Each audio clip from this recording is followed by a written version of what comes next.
Hello friends, मैं संजय और आप सबका एक बार फिर से स्वागत करता हूं। चाहे आप फेसबुक पे देख रहे हों, चाहे आप यूट्यूब पे देख रहे हो, इंस्टा या फिर कू पे देख रहे हो, आप सभी का स्वागत है। और आज हम लोग बात करेंगे फिर से हिंदी ग्रामर की, जिसमें से हम आपको ये लगभग आज चौथा पार्ट है, जिसमें हम आपको बताएंगे। पिछले वीडियो में हम लोगों ने देखा था जिसमें से मुक्तक काव्य देखा था, जिसमें गेय मुक्तक और पाठ्य मुक्तक को हम लोगों ने ख़त्म किया था। उससे पहले हम लोगों ने महाकाव्य को पढ़ा था, खंड काव्य को पढ़ा था। ये सब चीज़ें हम लोगों ने पढ़ लिया है। यानी हम आपको चार्ट के माध्यम से बताएं, एक बार रिवाइज हम लोग देखें कि मतलब हम लोगों ने क्या क्या ख़त्म किया और आज क्या पढ़ना है। ठीक है, तो चलिए हम आपको ले चलते हैं ऊपर फ्लो चार्ट में, ले चलते हैं कि हम लोगों ने क्या क्या पढ़ लिया है और क्या अभी बचा हुआ है। ठीक है, बिल्कुल जैसे देख पा रहे हैं आप, ये आपका फ्लो चार्ट बना हुआ है। इस पे काव्य था जिसमें से दृश्य काव्य और श्रव्य काव्य था। दृश्य काव्य जिसमें नाटक एकांकी था, और श्रव्य काव्य में था प्रबंध काव्य, जिसमें हम लोगों ने प्रबंध काव्य खत्म किया, श्रव्य काव्य खत्म किया और प्रबंध काव्य भी कर लिया है। महाकाव्य खंड काव्य हो गया है। अभी पिछले वीडियो में मुक्तक काव्य के बारे में हम लोगों ने पढ़ा, पाठ्य मुक्तक और गेय मुक्तक पढ़ा। अब आज हम लोग देखेंगे दृश्य काव्य, जिसमें नाटक और एकांकी पढ़ेंगे हम लोग। तीन चीज, दृश्य काव्य की परिभाषा देखेंगे, इसके एग्जाम्पल, और फिर हम लोग देखेंगे नाटक और एकांकी किसे कहते हैं और इन दोनों में अंतर देखेंगे आज। यानी बहुत ज़्यादा महत्वपूर्ण होने वाली ये वीडियो, तो आप लोग बिल्कुल बने रहिए और समझिए इसको। अगर आपने पिछले वीडियोज ना देखा हो तो जरूर आप देखने की कोशिश करें, ताकि और ज़्यादा अच्छे से समझ में आए। ये मुक्तक काव्य हम लोगों ने कल ख़त्म किया था, आज हम लोग देखेंगे दृश्य काव्य। ठीक है, चलिए आज ये देखते हैं, हम लोग समझते हैं और शुरुआत करते हैं इसकी। देखिए दृश्य काव्य क्या होता है। ये काव्य का दूसरा पार्ट था। ऐसा काव्य जिसका आनंद देखकर लिया जाता है। दृश्य यानी कि सीन, अब हमें ही देखा दृश्यम 2 पिक्चर आई थी। ऐसा काव्य जिसका आनंद देखकर लिया जाता है दृश्य काव्य कहलाता है। ठीक है, उसमें मारधाड़ बिल्कुल नहीं थी, केवल देखकर ही आनंद आ रहा था।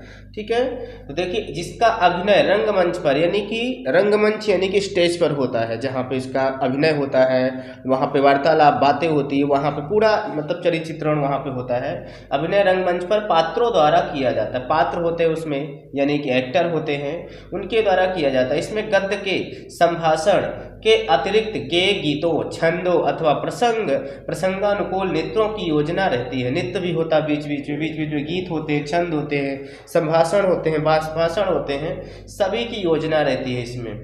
दृश्य के अंतर्गत अधिक रमणीयता होती है। दृश्य में क्या होता है कि देखने को भी मिलता है, गीत भी मिलता है, नृत्य भी मिलता है, मतलब एक साथ कई सारी चीज़ें मिलती हैं हमको, जिसमें ज़्यादा रमणीयता होती है, आनंददायक होता है, क्योंकि दर्शक उसकी प्रशंसा अनुभूत करता है। बिल्कुल प्रत्यक्षानुभूत करता है, स्वयं बैठा होता है और वहाँ पे आनंद लेता है।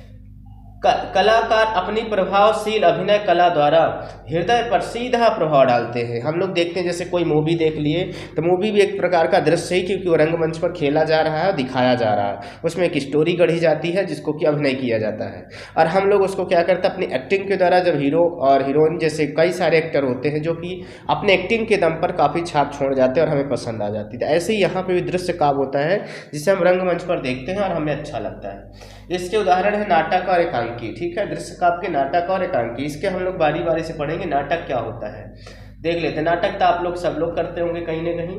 तो नाटक ऐसा काव्य जिसे रंगमंच पर पात्रों के द्वारा अभिनय किया जाता है, पात्रों के द्वारा अभिनय किया जाता है, जिसमें पात्रों की संख्या अधिक होती है। देखिए नाटक में क्या होती है, नाटक काफ़ी एक कहानी होती है, जिसमें एक कहानी के बारे में पूरी बताई जाती है। इसमें पात्रों की जरूरत पड़ती है ज़्यादातर, तो संख्या अधिक होती है, नाटक कहते हैं। तथा इसमें एक से अधिक अंक होते हैं, मतलब अंक का मतलब एक मेन कथा के साथ साथ छोटी छोटी कथाएं भी इसमें जुड़ी होती हैं। ठीक है, बिल्कुल। चंद्रगुप्त आपने देखा होगा, सीरियल भी आया है, तो चंद्रगुप्त में मेन चंद्रगुप्त के बारे में तो बताया गया, साथ में उसकी छोटी छोटी जो गौड़ कथाएं भी थी, छोटी छोटी, जिससे उससे लिंक थे, है ना। चाणक्य कौन थे, सबकी मतलब सभी के बारे में थोड़ा थोड़ा उन्होंने बताया था, उसमें कहानी जुड़ी हुई थी। ठीक है, तो चलिए हम लोग आगे देखते हैं। एकांकी समझ लेते हैं। एकांकी ऐसा काव्य विधा, यानी जिससे रंगमंच पर पात्रों के द्वारा अभिनय किया जाए, सेम नाटक के जैसे ही, बस क्या अंतर, किंतु इसमें पात्रों की संख्या कम एवं एकांकी एक ही अंक होते हैं, इसमें केवल एक ही कहानी होती, किसी एक को लेकर के सीधा उसी को फोकस किया जाता है। छोटी छोटी गौण कथाएं इसमें नहीं होती, इसलिए पात्रों की संख्या इसमें कम होती है। दोनों में अंतर हमको भली भांत दिख गया है यहीं पास, ठीक है। तो ये आपने देखा कि जैसे दीपदान है, राम कुमार वर्मा की हमने खुद पढ़ी है दीपदान, और आपकी चंद्रगुप्त हमने देखा है, तो जिसमें से हमको ये पता है एकांकी और नाटक में अंतर बहुत ज़्यादा आता है।